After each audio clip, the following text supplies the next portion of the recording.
Good morning, ladies and gentlemen. Thank you for showing up for the spring general membership meeting.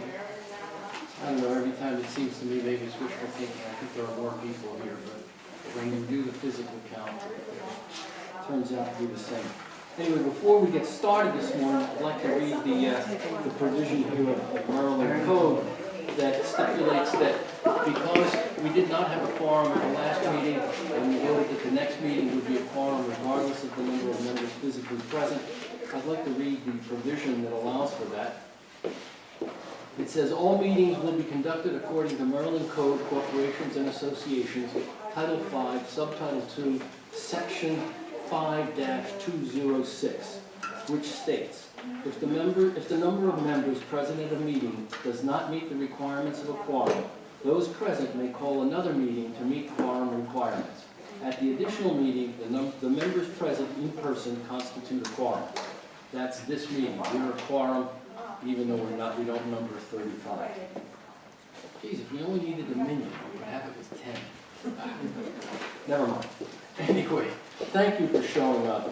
A couple of little things I'd like to point out before we get started. I'd like to remind everybody that May 4th is going to be cleanup day. So, gather up all that stuff that you haven't been able to get rid of or it's too heavy to take to the dump or whatever.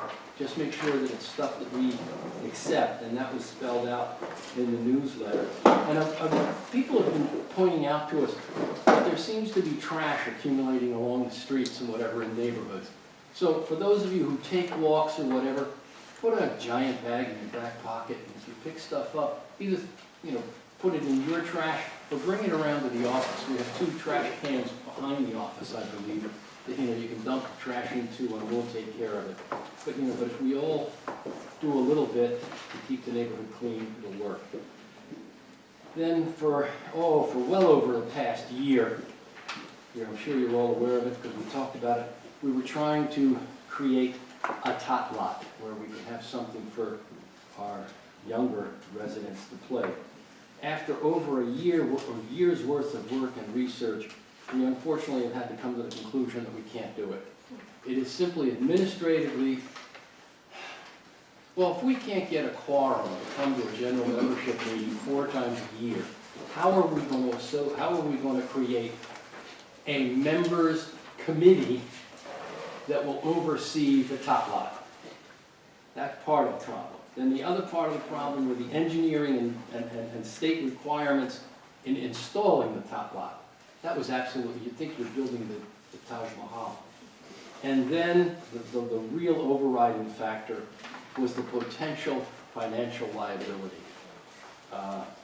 Frankly, we were a little put off when we found out that at one such tot lot, there was a lawsuit for $6 million that carried. And, that kind of, we can't bear that kind of. But anyway, so we had to give up on the top lot. But we sort of replaced that thinking with trying to clean up the beach. And, to make it at least more appealing for people to go. So we won't have a playground there for kids, but if we make sure we cut the grass more often, maybe put in another picnic table or a barbecue pit or something. Maybe it'll encourage people more to go to the beach because not all of us have waterfront property. And so we really ought to do something for those who don't. But anyway, if you have any ideas on what we could do to make the beach more appealing to everybody, please drop them off at the office. I'll be very happy to take them and we'll consider everything. Then, recently we got a newsletter that talked about an issue that has been a bone of contention around here for a long time, and it seems to be finally getting settled in the courts. And it says, Maryland trial court okays assessment increase based on 80-year inflation. And basically, the key phrases are, this was in 1936, it was a sum equal to $5 to fund community road maintenance. And the court ruled, the court concluded that it would strain logic to believe the author of the covenant intended the construction, reconstruction, and maintenance of the streets could be done for $5 per lot in perpetuity. Rather, a reasonable person in the position of the parties when the road covenant was first adopted, would have understood that the cost for necessary road maintenance had to be adequate over time. Therefore, the court determined that the sum equal to $5 is not a cap on the assessment amount and allows for increases in the assessment to take into account the effect of inflation.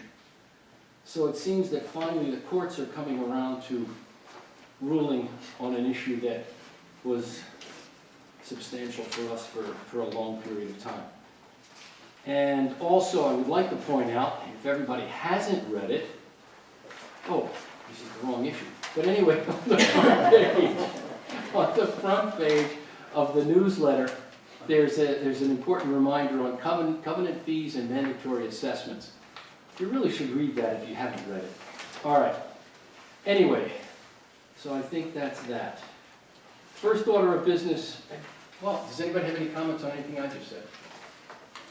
I'd like you to amplify where you're going with the road fees. I know that in Chesapeake Ranch Estates, they're about ready to renew the 5, or maybe it's a 10-year program, where they become a state supervised entity, and they then have authority to put on I'll call it a tax, an assessment per lot of $265, and they've deemed that to be adequate to meet all of their needs, and they have some substantial engineering needs that they need to do.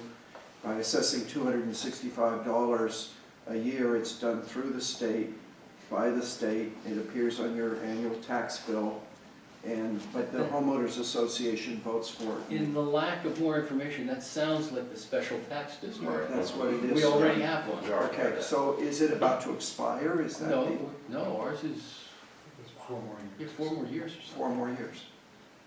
Okay. Yeah, we've had one for quite some time. It's 115. Okay.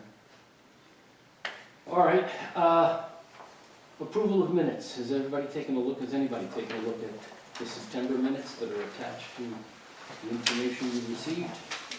I move we approve the minutes. Second. All in favor?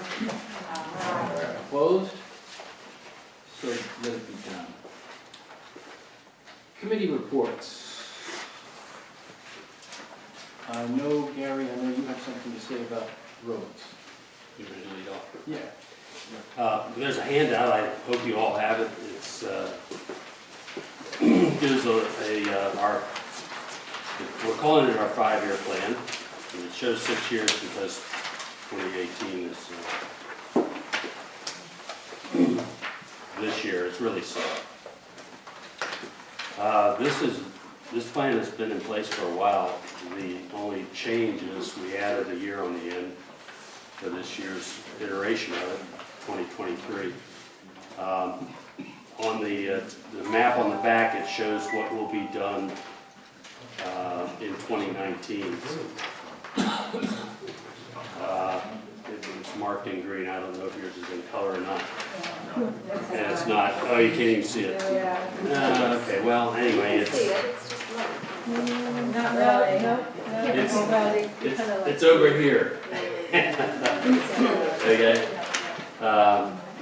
We tried to do a mile of paving every year. The overall plan that's been put in place now, 5 years ago, maybe 4 years. I don't keep track of how long ago it's been. But the approach is to fund and pave a mile of road at least every year.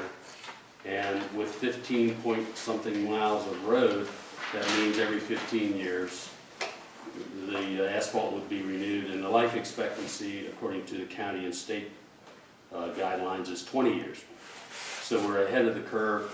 We did that, the thought being that if we have some extraordinary circumstance where we can't fund for a year, it's not going to kill us, because 20 years is the lifespan. So far that hasn't happened, and we've been able to fund every year. You can see the amount of money that we spend on paving there every year, which is a substantial number.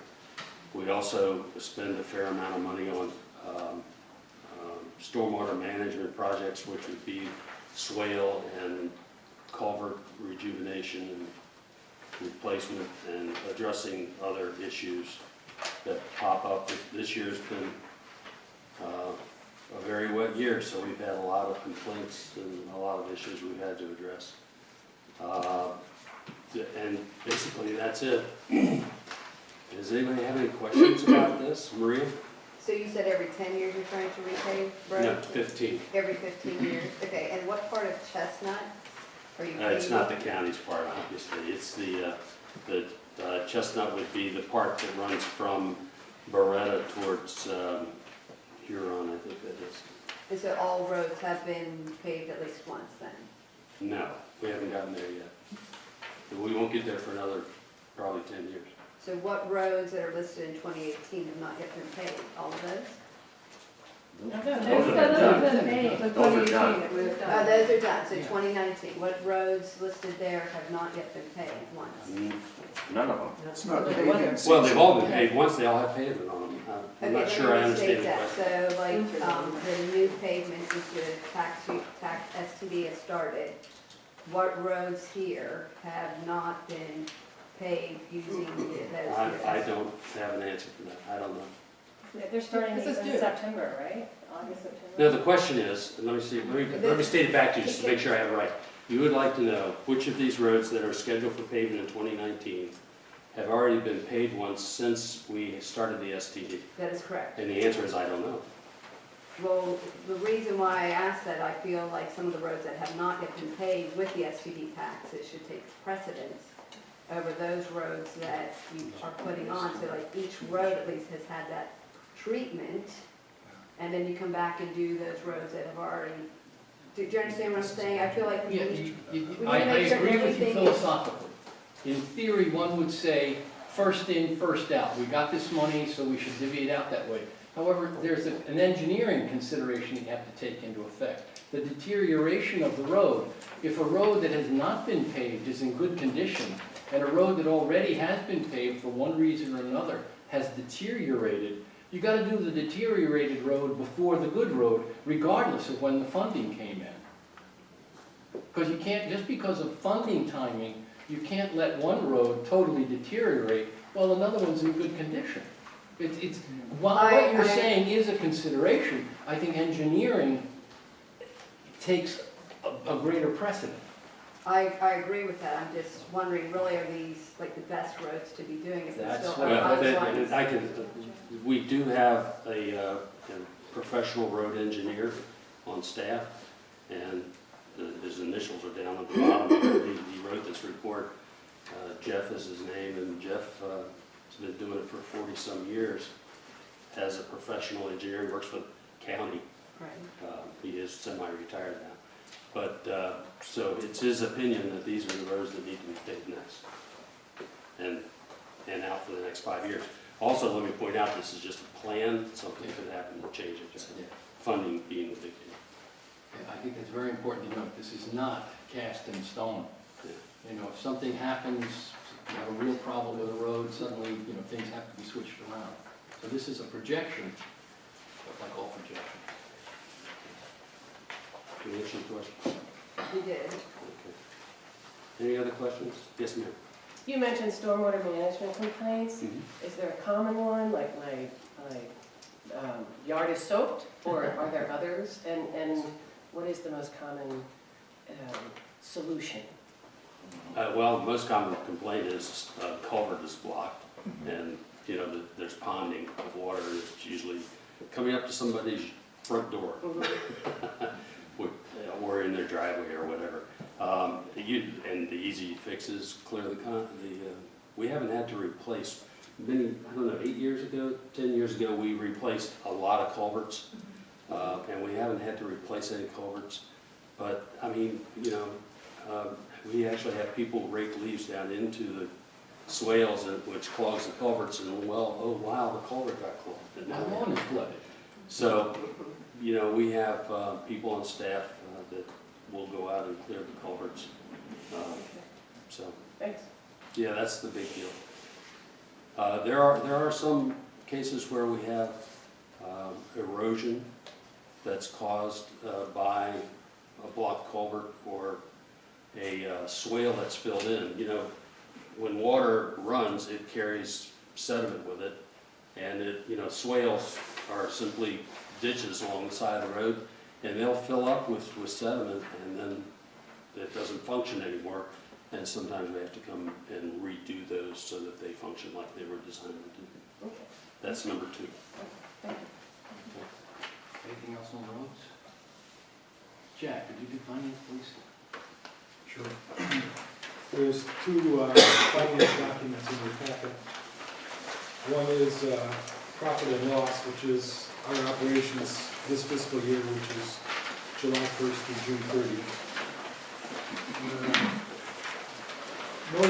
No surprises, but there might be some things, I'll just go through a few of the ones, not all of them, just to explain where we stand and what's been spent so far this year. First of all, income. Our covenant fees and mandatory assessment are the first 2 lines, line 4,000 and 4,100. We expect to, we build 154,000 for the covenant fees, 64,000 or so for the mandatory assessment. The budget is less because we collect about 75% of the fees assessed, which is pretty normal from year to year. A lot of the uncollected fees are for vacant lots, people who have moved away. It takes a long time for us to track that down if we ever can. And it's mostly in line, I think, with what the county gets for our tax collection. So I think we're just on target with that. All the other lines, we can skip over those. They're pretty much, they're very small, or just as expected. Line 4,300, state highway user revenue, sure. It's a little bit bigger, a bit of good news. We got a one-time $10,000 grant from the state for that account. That'll be, as the name implies, be used for streets or roads. I think we can use it for culverts and other engineering. Snow plow. So that's a bit of good news. Continuing on, our total income of $342,000 will be, if we collect it all, just about a little bit over our budget. We budgeted a little bit less, anticipating things we wouldn't collect. Then on the expense side, the other side of the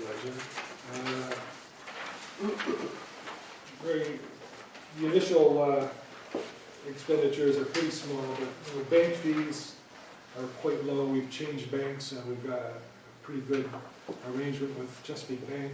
Their fees are very low. The interest that we get from the money we have on deposit with them is higher, so the banking is pretty good. All of the others are about where we would expect to be at this time, 3/4 of the way through the fiscal year. Slightly under budget, that is. I think the same goes with all the other categories. One you might notice, we're over budget, is insurance, directors and officers, building. If that's higher than expected, but when the budget was made, we didn't understand what the insurance was, and it actually covers the directors and the operations of the association, but also the building at 401 Lake. So that figure is a little higher. We'll budget to cover all of that in the coming fiscal year. Again, everything else is just about practically on target. Nothing really to explain, or any differences to explain. One that is over budget, 6610, operations and maintenance. We're about $1,500 over budget there. But that was for the beach cleanup that we did this year, which is quite a big job, bigger than anticipated. The beach looks really nice right now, so it'll be good for the coming season. Then continuing on, all these line items were right where we expected to be, more or less. Snow removal is a very big one. We had a lot of snow this year, a lot of separate snows, required extra plowing, extra salting. So, but we came in just about exactly on budget nevertheless, so, but it is a big item. Street lighting, Excuse me? with street lighting. Yeah, street lighting is another one where, oh yes, we Like it's really. we budgeted a lot and we've only been billed, you know, the county, we talked about this at previous meetings, the county is transferring the cost of street lighting to us.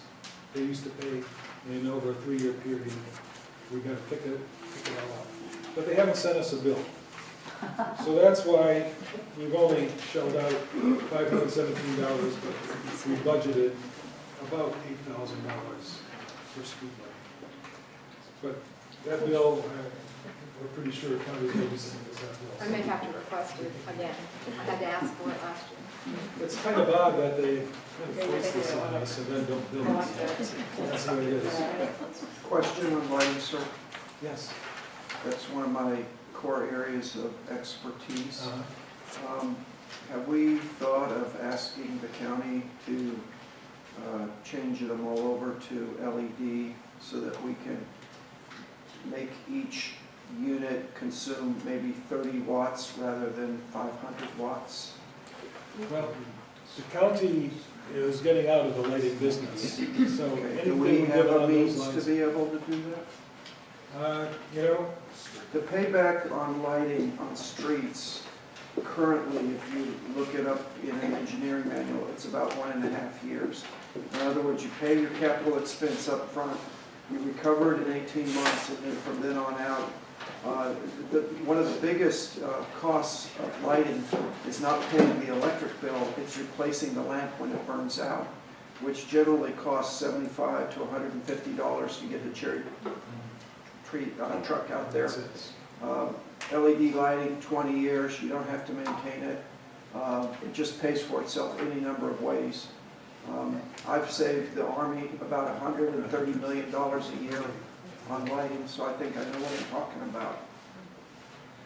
Well, yeah, And a comment, SMECO has a program for commercial users to replace lighting. You pay a portion of it, but they pay a good share of it, you know, and you recoup the amount that you spend in operation costs. Yes. So we ought to look into that. Yeah, I don't know if we're commercial, but we ought to look into it. I mean, if Well, we're gonna save We money should be anyway. commercial. Yeah, I guess we are, but we ought to look into it. Well, our plan has been in place since the 60s, and we pay, I think it's $9.75 per light per month. It's a flat fee, they're not charged by the kilowatt hour. Yep, they do estimates because they don't have meters on each lamp pole. That's right. So they take That's the exactly average why they do it, yeah. annual consumption and multiply. It's something we can talk to SMECO about, But sure. they haven't upped the rates since God knows I don't know when. when. I mean, they've been the same $10 a month. And we just inherited this, so, you know, there's- we didn't- we didn't get it inherited, it wasn't inherited, it was forced. Yeah.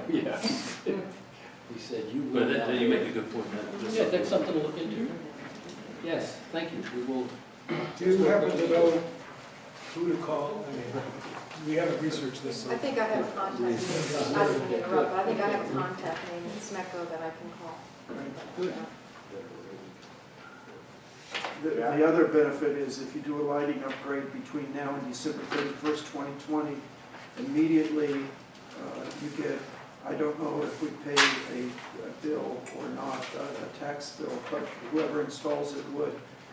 So you get a 30% tax credit. In other words, if it was going to cost $1,000, we'd pay $700 and $300 would be absorbed by the state. And we'll find out if that applies to us. The county would have to be involved too, because we don't pay SMECO, I think we pay the We county. need a county. Yeah. But at the end of the 3-year period, when we've taken them over completely, it's my understanding that we'll pay SMECO directly. This is year 2, isn't it? This is your choice. We'll figure it out. That's a good suggestion. I got a question, Jack. Sure. The balance sheet 1650, can you talk about allowance for the doubtful account, what that is? Those, that's an asset. And we'll keep that on the Yeah. But accounts receivable, Could you repeat the question so the rest of us could hear it? I'm sorry, under 1550, I'm asking for clarification on allowance for doubtful accounts. It's right here, on the first page. First page, the balance sheet. well, Leah spends a lot of her time looking for residents who have moved away, have passed away. It's a very labor-intensive process. I don't know. If I could speak to it, Yeah. there are about I want to say 60 or 70 properties, 25 of which I've been here 14 years, never got mail to these people. Got some in Puerto Rico, there's one in Jordan, I want to say. People inherit properties from aunts, uncles, grandparents, they hardly know they own the property. Or they may know and they just don't care because it's in the middle of the area where there's no road by it, it won't perk, whatever. Once in a while, you know, somebody does call me. I had a call just the other day. I had filed a claim and parents passed away 10, 15 years ago, but the son is going to make it right. But he's not even on the doubtful account list. So, because I knew I could find him and I did. But anyway, so I've got like 60 properties on the doubtful accounts. And I originally wanted this number to go against receivables, so I could reduce my receivables. So when you looked at it, you'd say, oh, this is what I might conceivably collect if I pursue it. So you have to kind of look at that and subtract the two numbers. But the accountant won't allow me to post it against the receivables. But that, it just gives us a more realistic expectation of what we can collect. It will grow every year And some of as these, I build. some of these funds will be collected. The property gets sold, there's a lien against the property before it gets sold. Okay, so Right. you have a new process. There's a Yes. vague hope that some of this money will be Some collected. properties are abandoned though. Yeah, So, that's, I mean, and it costs us money. I mean, we have to, it takes Rita's time, but, you know, if we have to file our claim, you know, it costs money to do so, court fees. And we bill that to the owner, but if you never catch up with them, Yeah, they're then dead, you've that's spent money the you're not problem. going to collect. or if the owner doesn't care. Right. Anyway, it looks like it's a large amount, and it's really relatively And this small. will continue. It'll Oh. continue to grow. And I talked with the woman at the finance office at the county, because it's just gonna grow, Robin. She said, yep, county also, county taxes, it just grows, so. Okay. A related question, on fixed assets, I thought it first might be under another category like 1001, but do we not own lots here and there that are not listed under the fixed assets? I have from time to time seen a lot, I looked it up on the county tax record and it says it's owned by the homeowners association, but I don't see a category that would list the value of those properties. And I think there are several. Do you know how many we own? We own 47 properties, 46 of which are undeveloped. I don't They're in They green have any space. value. They're in green space for tax purposes. Yeah, I don't think. I So think we they- pay like they're not $187 a taxable. year for 46 properties in taxes, I think they have- so. Because I they're don't know that they have dedicated any for green value. space, I don't think there's a value attached. Yeah, I'm not sure they all are. Plus, we can't Yeah, they sell are. them, they all are. All of We ours put them are. specifically into green space. Bob Pattison did that a number of years ago.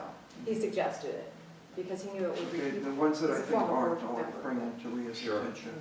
yeah. So maybe there's no value attached to them to speak. If you look of, at an so SDAT, that's not always correct. Yeah, if they're green value, I would agree we're doing it properly, but I think there are a few that conceivably, one I know in particular has perked, and I know we own it, and I know it was returned to the association about 15 years ago. Then it should have been turned into green space. All, If it's not, we about can fix 8 it. years ago, all 46 vacant lots owned by the association were put into green space. And we haven't acquired a lot since then. It could since be I've the been here. SDAT's not right. Okay. No.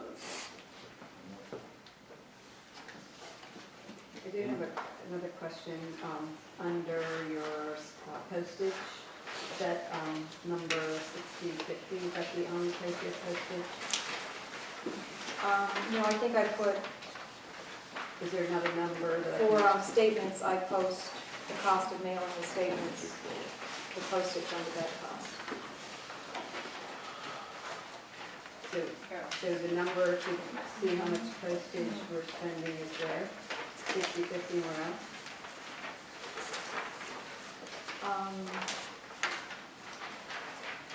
Well, newsletter is postage, because we have a I know. bulk mail fee. I'm thinking this Okay. way. Billing, under billing, Billing. $600, that's all postage. Okay. And then the other postage is for? The newsletter, that's postage, because we So mail bulk. some people don't do. Right, okay, I've got 420, maybe, that still And receive so it do in we their mailboxes. provide postage for ballots? Can we- There's a ballot category there. Ballots, okay, all right, thank you. All right, let's see, environment, please. As you all know, we have been going through a spraying of the Phragmites, that invasive species, over the last 2 years anyhow. And after this past year, our permit permits this up until 2021.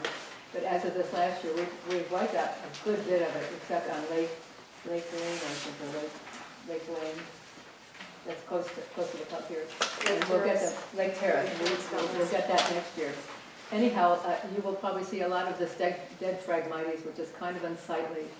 And we have the permits now for removing this, and that we'll be doing that this year at some point, and it requires just cutting it down to the ground. You can't dig it up because that will cause more of the seeds that are going to grow. So that, I think, is under control. And then once we have a 2-year period where we don't have to plant anything because it's an invasive species, to see what will come back naturally. But we may want to, before that time, put in some plantings that wouldn't require much maintenance, just for beauty's sake. This is talking along the causeway. Surf is more. The beach. The beach, there's Phragmites on the beach. We'll remove that, so that'll make that a little bit more area. That Phragmites can take up quite a bit of space. Ginny Rice, who's at the end, has joined us to fill out the term of John Manka, and she's just started a master gardener course, so she can be our advisor on what to plant when it comes time. We're in the process also of looking at what kinds of plantings, if we choose to go ahead and do that, would be allowed by the county, and to see whether we can get some of it paid for by the county as we're filling these spaces. If you have any ideas, we'd love to hear them. And as far as I said, our permit expires in 2021, but I just assume that we should renew it for another 5 years, because you never can get rid of all the Phragmites, and it doesn't cost us, and we might as well just go through and just renew this thing. It's a lot easier than trying to get a new permit. Any questions? I'd like to thank Bonnie for reminding me that I was remiss in my original comments. We have a new member on the board and will also be running for election, Ginny Rice. I'd like everybody to meet Ginny Rice right there. Thank you, Bonnie.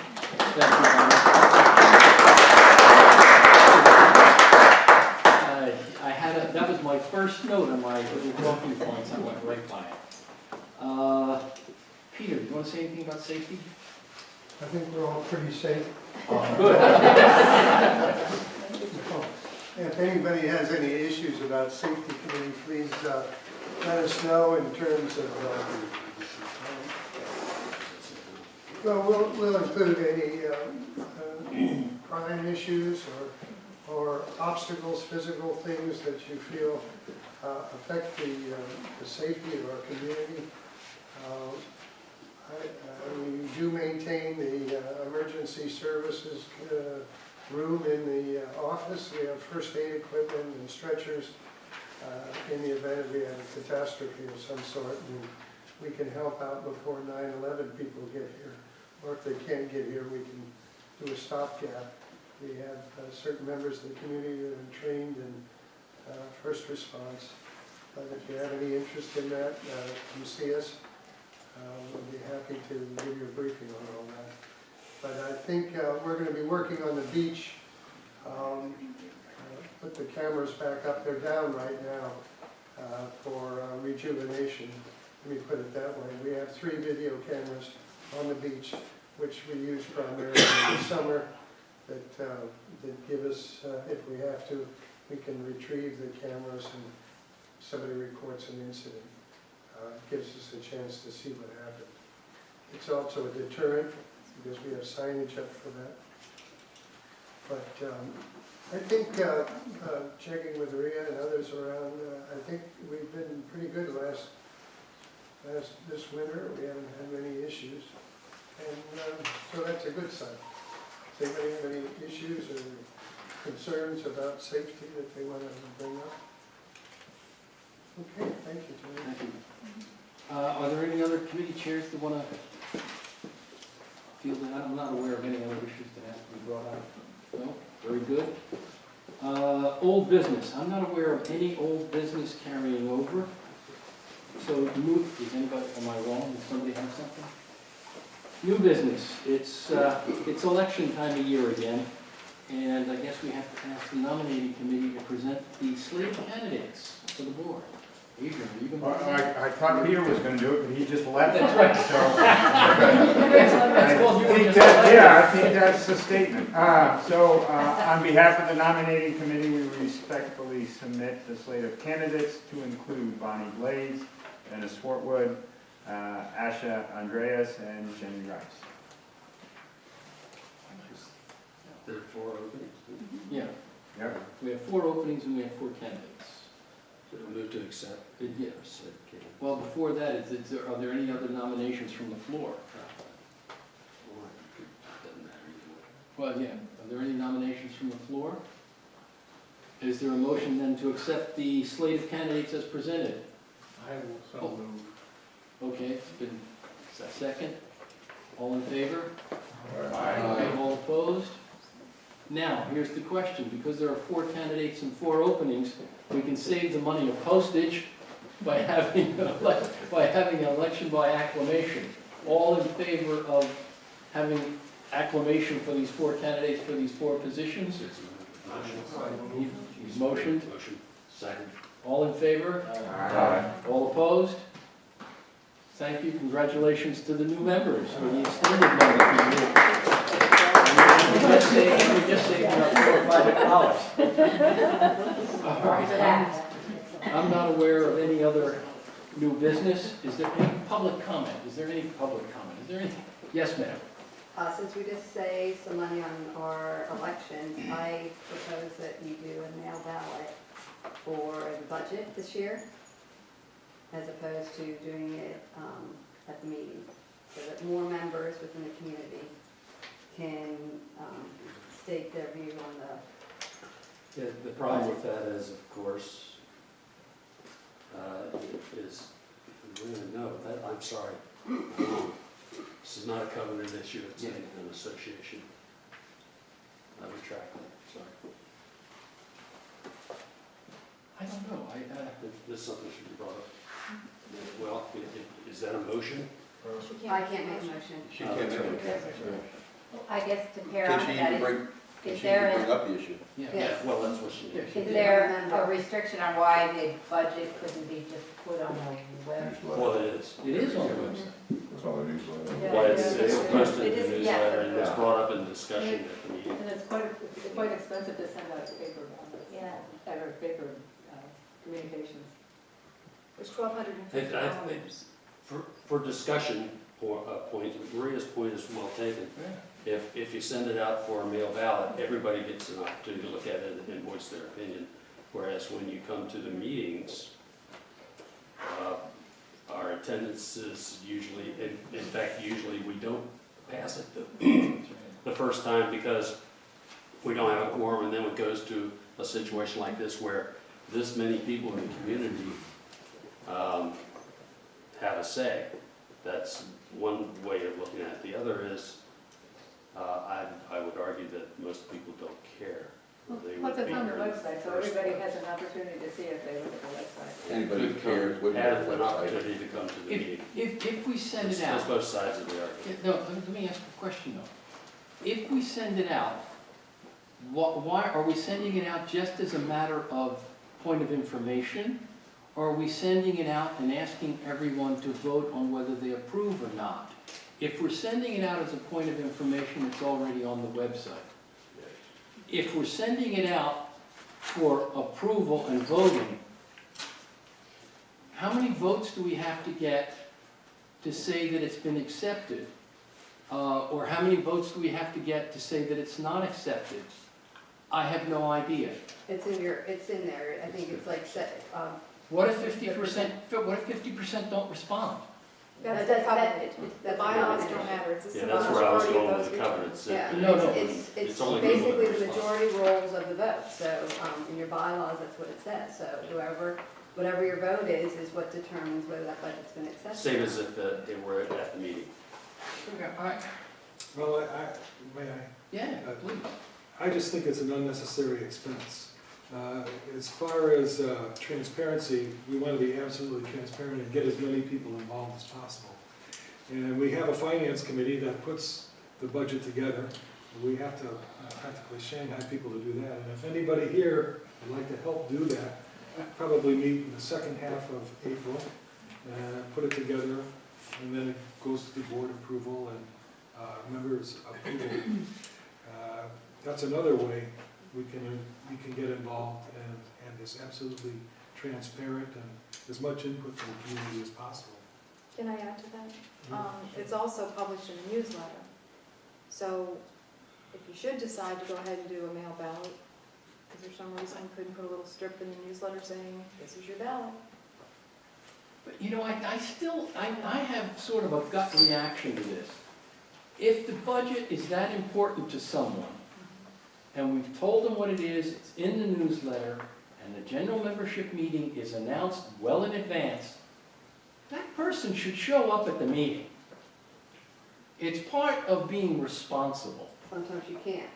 Or participate. Are you in the saying, well, wait a finance. minute. We You're have saying- absentee ballots. We have absentee ballots. Yeah, well, absentee ballots, I just somehow feel that if you really care enough, you should come. And you have somebody to do, I'm trying to get a word in. I mean, I get emails from Vanguard with motions and, asking you to vote for new board members. And it's all done through email. You click on it, you go to the website, and you give your vote. People that aren't interested in responding, you've got the same problem, but it's a lot cheaper. It's true, but we haven't set up to do that here. We have not approved to do it. It's something we should consider. Yes, ma'am. She started this by saying you just saved money, why don't we spend that money? But if you do that, aren't you also setting a precedent? What happens next year when we haven't saved that money? And then we decide not to mail it out, and they say, well, you mailed it out last year.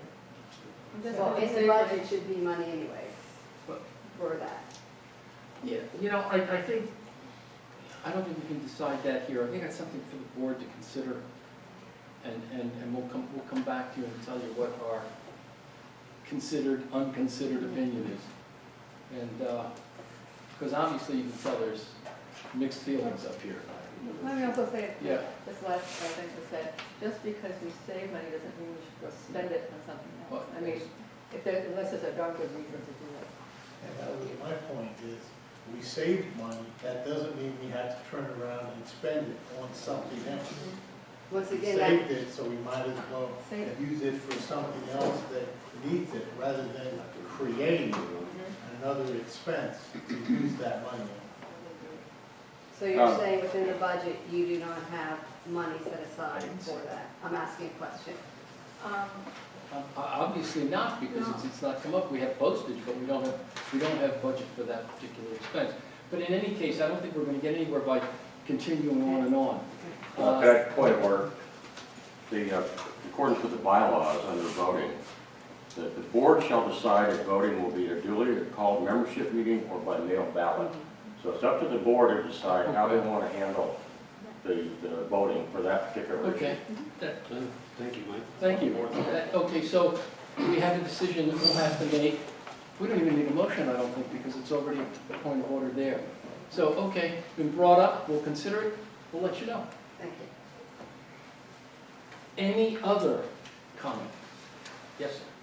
Hi, Dave Meekum, the owner up at Calvert, up in North, Upper Drum. Just a heads up, last night, the wind came through and a tree went over on Mills Creek Road, pretty big tree, and Whereabouts? power was out, Upper Drum. My power was out, I live right there on Reed, so I don't know. Okay, yeah, well, Smeagol got it all up, got the power up by this morning, and everything was good to go, but there's a pretty big tree. Whereabouts on About It's, 12 it's, miles if you go. yeah, on Mills Creek, on the bend, the one up towards the end. By the Falls House? Yeah. Okay, yeah, we'll. It's passable and everything, just wanted to give you. No, a it heads needs to be up. cleaned I up. think it's Yeah, on, it's I'm not sure if the lot has a person in it, I've never seen a car, it came off of somebody's. If it's on the road, it's our problem. Yeah, it doesn't matter. Yeah. So the cost may be coming. Carl. Was the road cleared? Yeah, it's clear. The fire department took care of those spec up. Yeah, one of the. Anything else? I do have a question. Our association is on the beach. Beaches tend to have adverse weather effects out of proportion to inland and so on. So there are things that will come up that will be expensive. So my question relates to not beach cleanup per se, but beach erosion. The concrete well, The jetties, the water jetties. yes. How are those paid for? Or is it the responsibility of the homeowner who has Yeah. Those belong to they're the state property. their state property? So does the association petition the state and say, we're getting erosion in this area here, can we get these Very placed? timely question. Yeah. Slim and snowballs. It's a good question. We have a committee in place right now that's looking into the question of jetties and erosion. And we'll just expand their mandate a little bit to look at I think I know the one you're talking about, the one that's between, right where surf washed out and where the four well rings at the end, or towards the end, have all disappeared. Good question. We've looked at that and said, gee, what has to be done there? And who does it? But we'll take it. And more than importantly, who pays for it? Well, that's what I mean.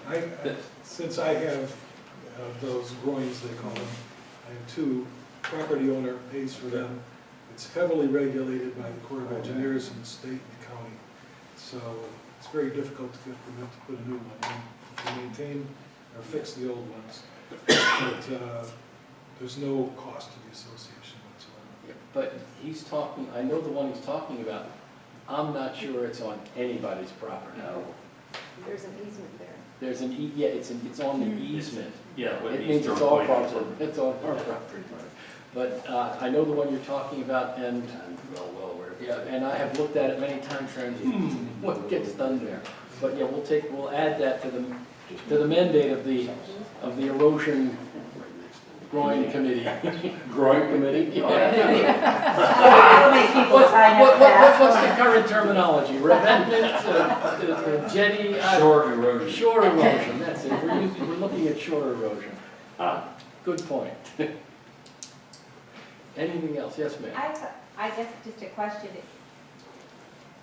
Is there a policy about dogs in terms of running vicious? County, we don't have Okay, any. I just, Maryland says they have to leash be, law. they have to be on leashes. Okay, I didn't know if within the home, we have an incident in our neighborhood and We just follow county and state law. As long as they're on your property, they don't have Yeah. if they're on the Your- owner's But if property. they're not, And under And voice. if they're on somebody else's property, they have to call the county or something. Yeah.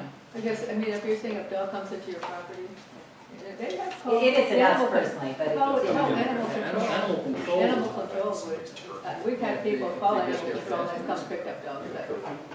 But otherwise, we don't. I wanted That's the to problem. make sure, where this person needs to be. Was there a question? Yes, sir. Yeah, we're new to the neighborhood, about 4 or 5 months ago, our first meeting. When we arrived, a couple of weeks later, we received all the previous newsletters from the community association and some nice maps and, welcoming and, local coupons and things like that. And that was very nice and we greatly appreciate it. It's a wonderful practice and thank either the committee and the board for doing that. So are you now ready to take the newcomers test? It doesn't take long. I feel like I passed the test because I found the Drum Point Club. Here. Sorry. But thank you. Thank you for the compliment, Rhea, for your compliment. Cindy, Well, she's not here. Oh, Joe. And Gina. And Asha. That's And right. Asha. And Asha, that's right. No, I forget who all the people are who lay hands on that. Anything else? Well then, thank you very much. I'll make a comment. Yeah. I just want to, welcome, let everybody know, the Drum Point Club is not part, where you're sitting today, is not part of the DPPOA. This is a property for the Drum Point Club. And you're more than welcome to come down. We're doing a lot more activities this year. You can look at our newsletter, our news site, website, and you'll see a whole bunch of activities. So take another look at the Drum Point Club to join. It's a very reasonable fee, $275 a year for what you get. Membership is growing. Most of the good activity the board is doing and activities we're doing. So just take a look at it. And it's being renovated. Yeah, it's been renovated. Look at the, take a walk around the side. Yeah, it's really looking good. So. Thank you very much for that public service announcement. Hey, we gotta get something for it. I know, at least you came, that's good. Any other comments, questions? And thank you very much for showing up this morning. Please come to the next one, and we're done.